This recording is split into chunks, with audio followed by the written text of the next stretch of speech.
Last weekend, my friends and I decided to do something radical. No screens, no phones, no laptops, just old-fashioned fun. The idea was to reconnect with each other and pretend we were living in a simpler time, like 1997 or, for the really committed, 1977. So after an hour of awkwardly staring at each other and realizing none of us actually remembered how to socialize without memes, we agreed to play a board game. The only problem? Nobody brought any. Not to be deterred, we decided to make our own. How hard could it be? We thought, which, in hindsight, is a phrase that should only ever precede disaster.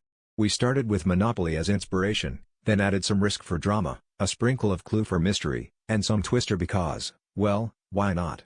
Within 2 hours, we'd created a Frankenstein's monster of a game with 3 different boards, 6 types of currency, and a rule that required you to recite a limerick every time you landed on a utility space.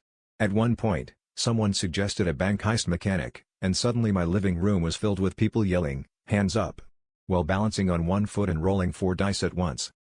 By Sunday afternoon, none of us could agree on who was winning, what the victory conditions were, or even why the game now involved a rubber chicken.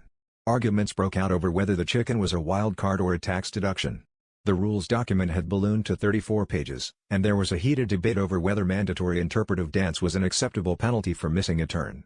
We spent more time cross-referencing appendices than actually playing, and every time someone asked a question, someone else would invent 3 more rules to clarify, which only made things worse.